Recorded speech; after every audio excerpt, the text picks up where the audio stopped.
Stories from the pages of time. Stories of triumph and tragedy, adventure and achievement, as we go in search of history.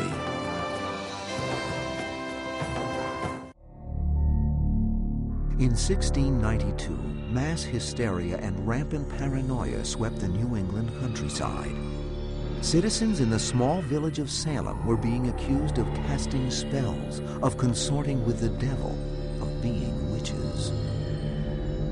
This persecution was a relatively new phenomenon in America, but across France, Italy, Germany, and England, massive witch hunts had been going on for 300 years. From the 14th through the 16th centuries, an estimated 40 to 50,000 people were executed. The religious impetus for this human devastation came from the Holy Scriptures. What is written in the Bible is the Word of God. It is inviolable, it is infallible, and we have to live by it on a daily basis. And when you read in the book of Exodus, chapter 22, verse 18, "Thou shalt not suffer a witch to live." There it is.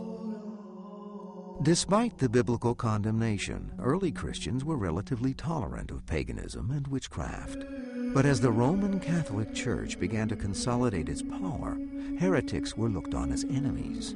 By 1231, Pope Gregory IX instituted the Inquisition in order to expose and punish heresy. From this point on, attitudes towards witchcraft took a decidedly violent turn. In 1484, Pope Innocent VIII declared witchcraft a heresy. The punishment was death. Witch hunts were often conducted by superstitious villagers. As animosities and tensions rose amongst them, the villagers used the witch hunt as a convenient and powerful tool to get rid of their imagined or real enemies. And the authorities did very little to stop them. Let's make it plain what a witch hunt actually means. It doesn't mean that people in hoods go around knocking on doors and asking if there are any witches there. It means that unusually the authorities actually encourage local people to be afraid of each other and to denounce each other as witches. It's both a purging of the local community by itself and a hysteria whipped up by people who ought to have known better, people in charge. Once a person was accused of being a witch, it was still necessary to provide concrete evidence before prosecution. But how do you prove that a spell or curse has been cast? What the authorities needed were other, more tangible signs of witchcraft. In 1486, a guidebook on finding witches called the Malleus Maleficarum, or the Hammer of the Witches, was published. It provided a definition of witchcraft as well as rules on how to investigate, try, and judge cases. The book stated that one sure sign of a witch was the devil's mark or witch's teats. Looking for the devil's mark became a very popular pastime and may have served more prurient interests than the health and welfare of the community. It involved a careful inspection of the suspected witch's body, which could only be accomplished after shaving all of his or her hair, including the genital area. It's an old folk tradition based on the idea that the devil making a pact with a witch leaves a special mark, which in turn based on an even older tradition that witches have teats through which they suckle their familiar spirits, the animal spirits that serve them. And the idea is that if you can find these marks, these teats, you've proved the person's a witch. They would then test that mark by piercing it with a needle or pin. If pain was felt, or if blood was drawn from the mark, there was no evidence there to indicate that this person might be a witch. On the other hand, if after probing with a needle or a pin and they find that there is no pain and there is no blood, it is not normal, it is not natural, it is unnatural, then there is evidence in their view that this might in fact be a witch's mark.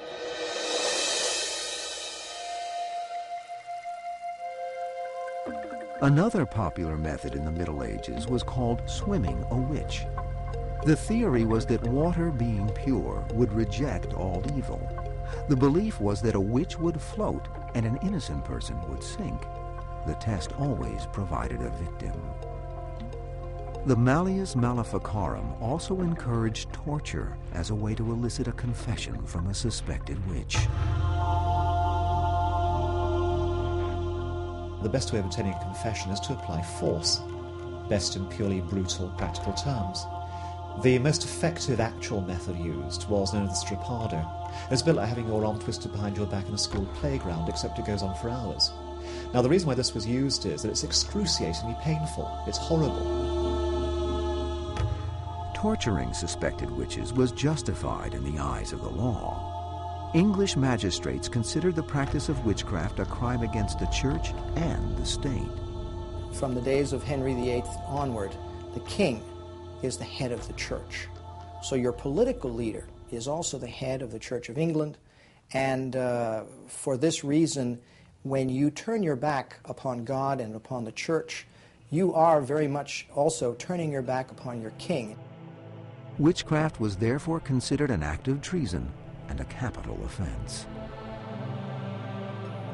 Witch hunts continued unabated through the 17th century. Neighbors accused neighbors. Thousands of innocent lives were lost.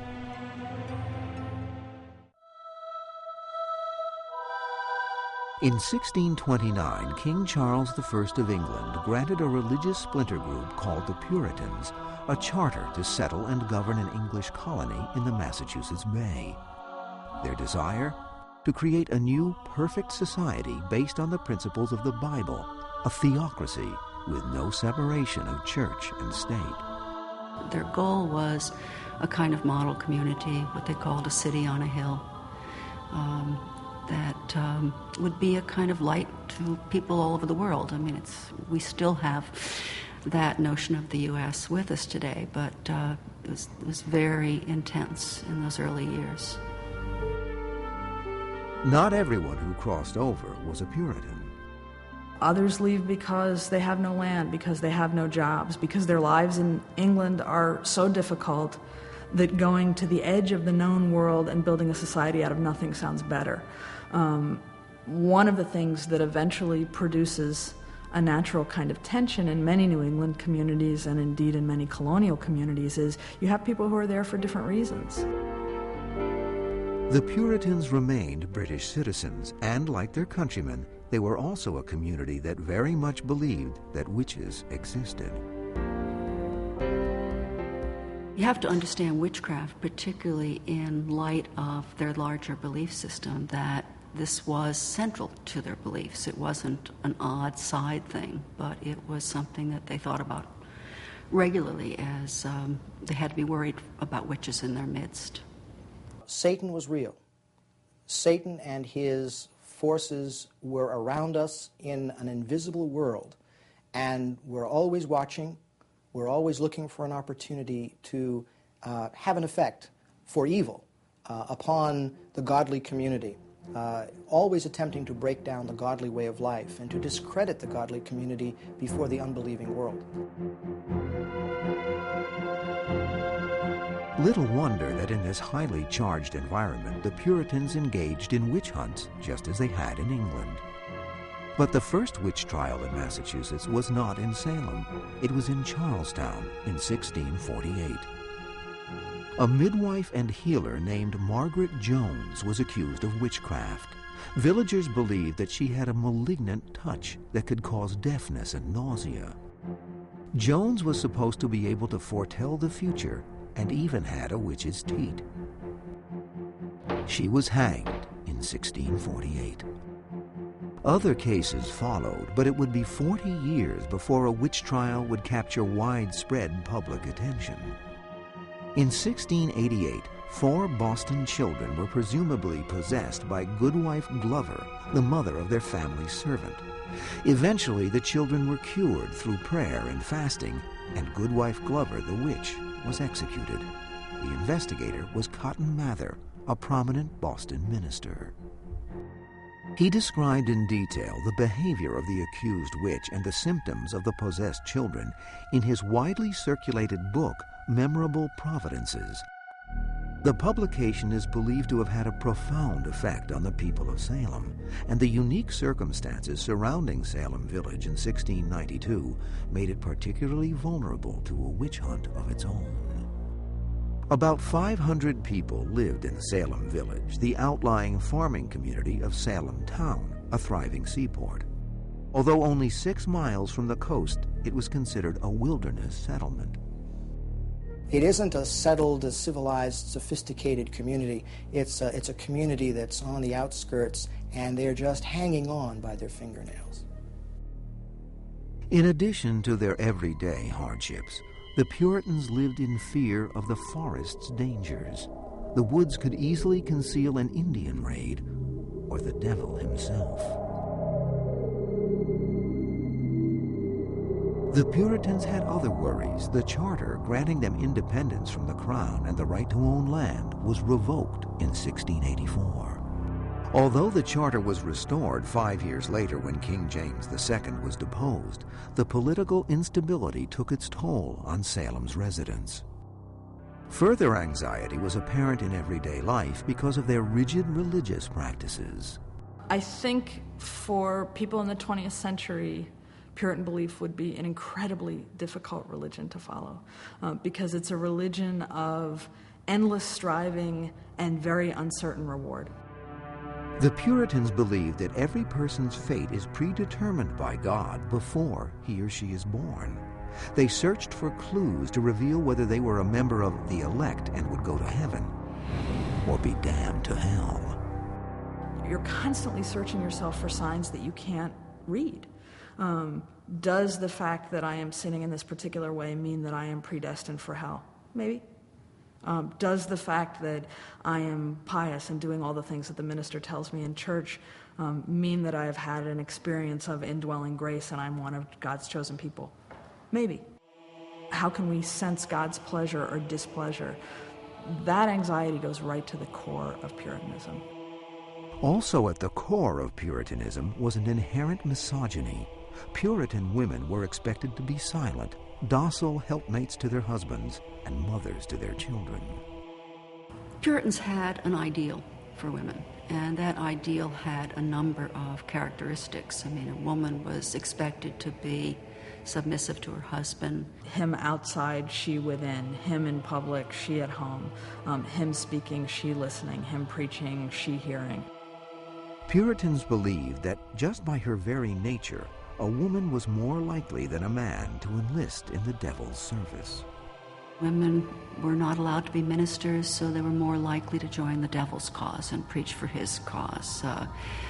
There were 2 monks that presumed that women were naturally lustful, and that they were interested in, sexual relations with the devil, and that's why they joined the devil's forces. Other people argued that women were, they wanted certain kinds of knowledge, like Eve in the Garden of Eden, that there were constantly sought out things they weren't supposed to know about, and that led them to the devil. The climate of suspicion that surrounded women was further exacerbated by the social dynamics of everyday life in Salem. There's a kind of hothouse atmosphere to these small communities where you are what your neighbors say about you, and they're saying it back and forth in the same small towns over and over again, over generations. Bitter land disputes between families in Salem erupted continually. Villagers also resented being under the political domain of Salem Town. The conservative farmers in the village often fought with the more liberal merchants who dominated Salem Town. When In Search of History returns, all these tensions ripping Salem Village apart sparked the witch hunt of 1692. Elsewhere in the world in 1692, in London, Aesop's Fables was published. German mathematician Gottfried von Leibniz invented a calculating machine which multiplied and divided. And a major earthquake hit Jamaica, causing 2/3 of Port Royal, a pirate city, to fall into the sea along with fortunes in stolen booty.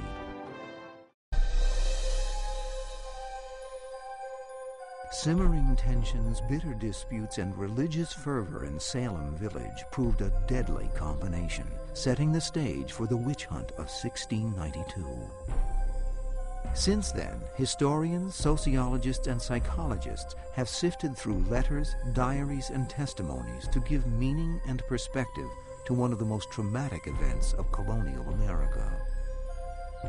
There are over 500 surviving documents from the Salem witchcraft trials of 1692. They reflect about 160 cases, roughly, of witchcraft accusations during the year 1692. And they consist of warrants, indictments, a lot of depositions against various people, a few death warrants. But surprisingly, there are no transcripts of the actual trials. Experts have pieced together the events leading up to the trials from other existing documents. It is believed that it all started in Salem Village, in the kitchen of the Reverend Samuel Parris. When the winter of 1691-92 comes along, Reverend Parris and his wife are spending a good deal of their time, as any minister and his wife would have been doing, visiting the members of their parish. Their daughter, Elizabeth Parris, aged 9, and her 11-year-old cousin, Abigail Williams, were left in the care of a Carib Indian slave named Tituba. Tituba warmed the cold New England nights by reminiscing about her childhood in Barbados. She told fanciful tales involving magic and power. As the winter wore on, Tituba grew bolder. She demonstrated voodoo tricks for the girls. Tituba takes an egg white and suspends it in a glass of water and then holds it up to a candle and says, "Now, if you look, you will see there the image of your future husband." Despite their young age, the girls knew this type of behavior was strictly forbidden. They managed to keep it a secret for a while.